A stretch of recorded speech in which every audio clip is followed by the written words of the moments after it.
नमस्कार शेतकरी बंधूंनो, मी ज्ञानेश्वर चिकणे. आज आहे 27 जून 2026.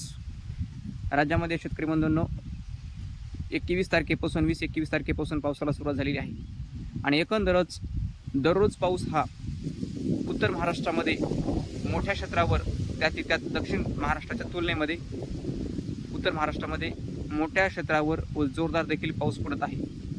तर काही ठिकाणी ढगफुटीसारखा देखील पाऊस पडत आहे उत्तर महाराष्ट्रामध्ये आणि काही पूर्वेच्या काही भागामध्ये पण त्याच भागामध्ये दररोज पाऊस पडत आहे शेतकरी मित्रांनो.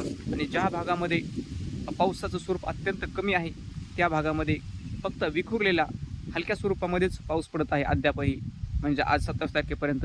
तर पुढील त्या भागामध्ये, म्हणजे ज्या भागामध्ये पाऊस अत्यंत कमी आहे, म्हणजे सोलापूर जिल्हा, धाराशिव जिल्ह्यातील पश्चिमेकडचा भाग, लातूर जिल्ह्याचा पश्चिमेकडचा भाग, तसेच परभणी जिल्ह्यातील काही तालुके आहेत, त्यामध्ये पाथरी तालुका असेल, काही भागामध्ये पाथरी तालुका, परभणी जिल्ह्यातील काही भाग, तसेच जालना जिल्ह्यातील काही दक्षिणेकडचा भाग, जालना शहरापासून दक्षिणेकडचा पाऊसमान कमी आहे म्हणून.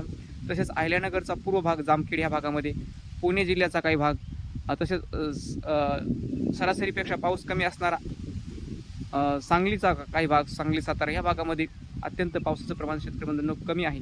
आणि ह्या भागामध्ये पाऊस केव्हा सुधारणार आहे, किंवा या भागामध्ये मोठ्या क्षेत्रावर पाऊस कधी पडणार आहे व किती प्रमाणामध्ये पडणार आहे, आणि उत्तर महाराष्ट्रामध्ये अजून पुढील मोठ्या पावसाची शक्यता आहे का, हे आपण अंदाजामध्ये सांगणार आहोत. तर एकंदर शेतकरी बंधूंनो, उत्तर महाराष्ट्राचा अंदाज आपण उत्तर महाराष्ट्रामध्ये अमरावती जिल्ह्यामध्ये पहा. अमरावती आणि अकोला जिल्ह्यामध्ये सतत दररोज पाऊस पडत आहे. अजूनही तिथेच जोरदार पावसाची शक्यता आहे. ओढी नाले वाहणारा पाऊस देखील त्या जिल्ह्यामध्ये पडणार आहे, त्या दोन्ही जिल्ह्यामध्ये. तसेच यवतमाळ जिल्हा सुद्धा अग्रेसर आहे शेतकरी मित्रांनो.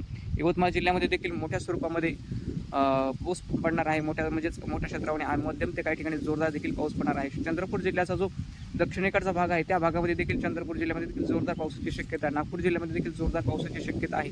फक्त आता गडचिरोली जिल्ह्याचा जो पूर्वेकडचा भाग आहे त्या भागामध्ये थोडासा पाऊस कमी आहे, पण तिथे सुद्धा पावसाची सुधारणा होणार आहे शेतकरी मित्रांनो. गडचिरोली जिल्ह्यामध्ये पण असा एवढाही कमी नाही की जे सोलापूर सांगलीसारखा कमी नाही, पण तिथे मात्र चांगल्या स्वरूपामध्ये, पण त्या तुलनेने थोडासा पश्चिमेकडच्या भागामध्ये वर्धा या भागाच्या तुलनेत थोडा कमी, पण तिथे पण गडचिरोली या भागामध्ये पाऊस चांगला पडणार आहे. तसेच आता नाशिक जिल्ह्यामध्ये पहा, नाशिक जिल्ह्यामध्ये सतत बऱ्याच भागामध्ये पाऊस चांगला पडत आहे. वाहणी स्वरूपामध्ये नाशिक जिल्ह्यामध्ये पाऊस आहे. तसेच जळगाव जिल्ह्यामध्ये देखील बऱ्याच भागामध्ये वाहणी स्वरूपामध्ये पाऊस पडत आहे आणि पडण्याची देखील शक्यता आहे. नाशिक जिल्ह्यामध्ये देखील वाहणी स्वरूपामध्ये पाऊस पुढील 2-3 दिवसामध्ये पडणार आहे. हा अंदाज हा पुढील 30 तारखेपर्यंतचा आहे शेतकरी बंधूंनो.